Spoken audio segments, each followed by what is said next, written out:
മക്കളെ, first year ബോട്ടണിയില് morphology of flowering plants എന്ന് പറയുന്ന ചാപ്റ്ററിൽ വളരെ പ്രധാനപ്പെട്ട ഒരു ഏരിയ ആണ് ലീഫ്, അല്ലെ? അപ്പൊ അതിന് നമുക്ക് ലീഫ് ടൈപ്പും പഠിക്കാനുണ്ട്, ഫില്ലോടാക്സിയും പഠിക്കാനുണ്ട്. അപ്പൊ നമുക്കതൊന്ന് കണ്ടു തന്നെ പഠിച്ചാലോ? മിസ്സിന്റെ കയ്യിലുള്ള ഈ ഒരു ലീഫ് കണ്ടല്ലോ. ഈ ലീഫ് ഒരു സിമ്പിൾ ലീഫാണ്, അല്ലെ? അപ്പൊ സിമ്പിൾ ലീഫിനെ നമ്മൾ ഇങ്ങനെയാണ് ഡിഫൈൻ ചെയ്യുന്നത്: ദ ലാമിന ഈസ് എൻറ്റയർ, അല്ലെങ്കിൽ അഥവാ ഇതിൽ ഇൻസിഷൻസ് ഉണ്ടെങ്കിൽ ആ ഇൻസിഷൻസ് എന്ത് ചെയ്യില്ല, മിഡ്രിബിനെ ടച്ച് ചെയ്യില്ല. ഓക്കെ. രണ്ടാമത് നമ്മൾ പഠിക്കുന്ന ഒരു ലീഫാണ് കോമ്പൗണ്ട് ലീവ്സ് എന്ന് പറയുന്നത്. കോമ്പൗണ്ട് ലീഫില് നിങ്ങൾ രണ്ട് ടൈപ്പ് പഠിക്കുന്നുണ്ട്: പിന്നേറ്റ്ലി കോമ്പൗണ്ട് ലീഫും പാമേറ്റ്ലി കോമ്പൗണ്ട് ലീഫും. പാമേറ്റ്ലി കോമ്പൗണ്ട് ലീഫ് നിങ്ങൾക്ക് ഇവിടെ ചിത്രത്തിൽ കാണാൻ പറ്റും. അതിന് എക്സാമ്പിൾ ആയിട്ട് നമ്മൾ പഠിക്കുന്നത് സിൽക്ക് കോട്ടൺ ആണ്, അല്ലെ? ഇനി അടുത്തത് പിന്നേറ്റ്ലി കോമ്പൗണ്ട് ലീഫ് ആണ്. പിന്നേറ്റ്ലി കോമ്പൗണ്ട് ലീഫ് എന്ന് പറഞ്ഞു കഴിഞ്ഞാൽ ഒരു കോമൺ ആക്സിസ് ഉണ്ട്.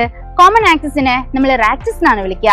ആ റാക്സിസില് ലീഫ്ലെറ്റ്സ് അറേഞ്ച് ചെയ്തിട്ടുണ്ടാകും, അല്ലെ? എക്സാമ്പിൾ ആയിട്ട് നിങ്ങൾ പഠിക്കുന്നത് നീമാണ്. ഇനി നമ്മുടെ ചുറ്റും ഇതേപോലെ നമുക്ക് ഒരുപാട് എക്സാമ്പിൾ കാണാൻ പറ്റും. കറിവേപ്പിലയൊക്കെ നമുക്ക് ഈ ഇനത്തിൽ പെടുത്താൻ പറ്റും. അപ്പൊ സിമ്പിൾ ലീഫും കോമ്പൗണ്ട് ലീഫും തമ്മിലുള്ള വ്യത്യാസം ക്ലിയർ ആയല്ലോ? അങ്ങനെയാണെങ്കിൽ ഈ കാണുന്നത് ഏത് ഫില്ലോടാക്സി ആണെന്ന് ഒന്ന് കമന്റ് ചെയ്തേ.